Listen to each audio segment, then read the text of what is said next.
Animate your feet.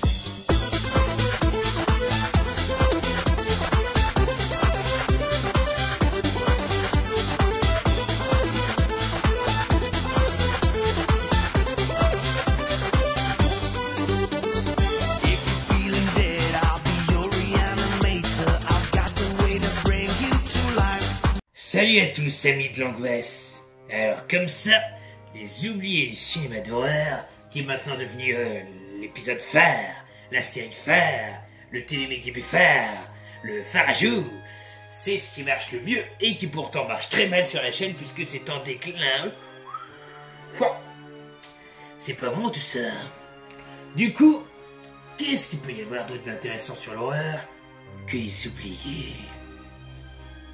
Je dirais qu'il y a une autre partie, bien plus néfaste, bien plus noire, la partie sombre du cinéma, qui serait les oubliables. C'est pour ça que moi, le grand, le génialissime, l'immense, le célèbre, le roi des YouTube Game, YouTube vidéo, même YouTube de ce que je fais mais pas, make-up compris, va vous présenter, moi Mr Gold, les oubliables du cinéma d'horreur. Mettons-nous d'accord tout de suite, ces épisodes seront encore plus courts que les oubliés du cinéma d'horreur.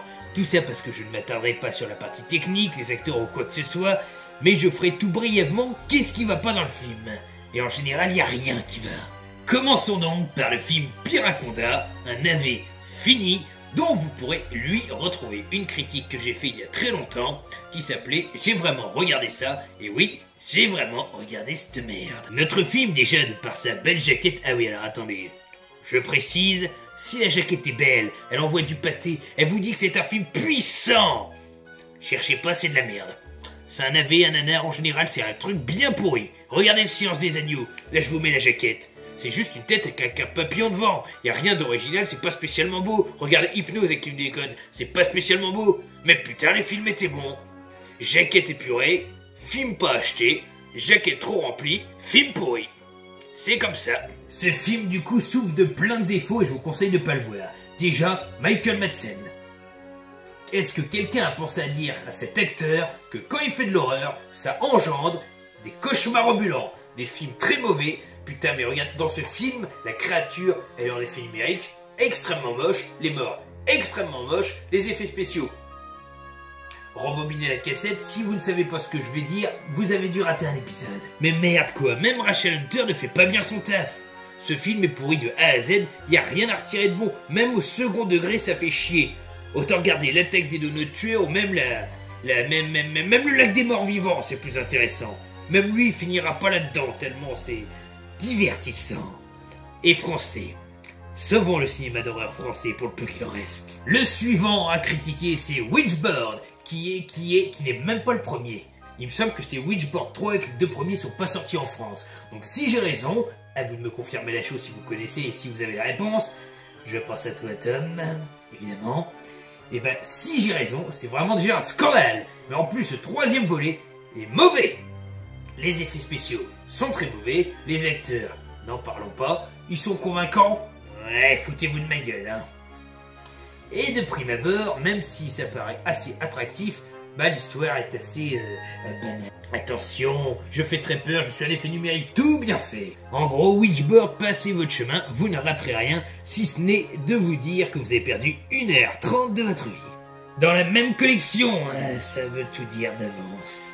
Cérémonie 666, où le jour où le diable n'a jamais été aussi peu crédible. Même le diable de Toxic Avengers 3, enfin du moins l'image qu'il va l'interpréter, faisait mieux. Et pourtant... mon Dieu, quelle image tu as donnée de ce diable. Bon, le film m'a diverti parce que franchement, devant des films de merde, je prends mon pied. Mais là, je vais pas pouvoir sauver ce film. Un ange féminin, ça c'est original quand même. Est possédé par le diable et 1400 ans, 1500 ans plus tard, une cérémonie va se faire dans un appart et tout le monde va se faire dégommer dans des morts pas terribles, hein, on va pas se cacher, par cet ange maléfique. Oh mon Dieu, que c'est exaltant, que c'est déjà vu quoi, il y a plein de films du genre. Et celui-là il est loin d'être bien fait. Oh mon Dieu, je suis une crédibilité à faire pailler à Maccabée. Donc voilà quoi, pas convaincant. On suit avec Monster Wolf, la face cachée de chaque être humain.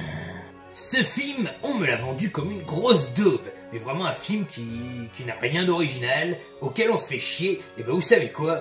On me l'a encore souvent dit. Le film part d'une histoire simple.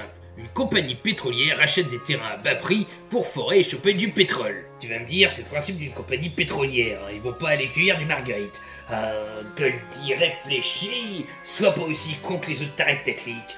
Le souci de ce film, c'est que la créature en question, il y a beaucoup d'hors-champ, on la voit quasiment jamais avant un gros bout de temps, il y a des images de synthèse pourries, le jeu d'acteur est moyen, on va pas se le cacher, et en plus l'histoire est basique. Et le point de vue écologique, hein, il s'en va au loin, à plus envoyer une carte postale. Hein. Autant dire que Monster Wolf c'est passé devant. Allez, hop, va-t'en.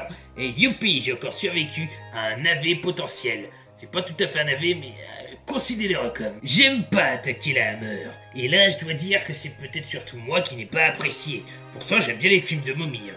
Mais la momie sanglante, j'ai trouvé ça mou, malgré que c'est un vieux film, j'ai trouvé ça lent. J'ai trouvé que l'histoire était pas très originale. Après, c'est vrai que je pourrais pas forcément le mettre dans les oubliables. Néanmoins, il pourrait rentrer dans la sélection malgré tout des oubliables de la Hammer. Parce que la Hammer a fait de très grands films et celui-là ne sera sûrement pas l'un d'eux qui restera dans les annales. Et de par ses nombreux défauts qui peuvent être corrigés par le fait qu'il a été fait à une époque où les moyens n'étaient pas les mêmes, je vous conseille d'autres films tels que La Momie l'original, même le remake de La Momie version Hammer, qui valent pour moi bien plus, même avec la trilogie La Momie Brandon Fraser, que La Momie sanglante, que je vous présente ci-dessus. Bon allez, vous avez été plutôt sage, ça va durer 10 minutes la vidéo si ce n'est pas moins, je vous accorde quand même un 6e et dernier pour le plaisir. Un film, cette fois dont je vais vous demander votre avis, si jamais vous l'avez vu ou si vous prévoyez de le voir. Un film que j'étais très mitigé et que je n'ai pas su classer, comme si je détestais le film ou si je le trouvais passable. Du coup, je vous propose de me donner votre avis sur Hoboken Hollow. Certes, il y a Michael Madsen et Dennis Hopper, mais on les voit à peine dans ce film. Arrêtez de mettre en star, vedette, en avant des gens qu'on voit jamais. Le principe est assez lambda. Des gens qui se font capturer, des autostoppeurs en général, par une famille qui les a servis, puis si besoin les tue. Les effets spéciaux sont assez passables, quelques scènes sympas, des acteurs pas tous convaincants, certains complètement teubés, deux acteurs vedettes qu'on voit pas, font que ce film, il m'a mitigé. Je le considérerais comme un mauvais film, mais je serais surpris d'avoir votre avis. C'était donc la fin de ce premier épisode, n'hésitez pas à me dire si cela vous plaît, car je peux vous dire qu'il y a de quoi faire quelques épisodes encore. En même temps, des oubliables, dans le cinéma d'horreur, il y en a un beau paquito, comme dirait sûrement Colt Catchy avec son accent à la con et sa tête de fiotte.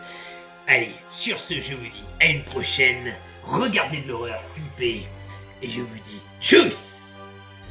Crevez tous.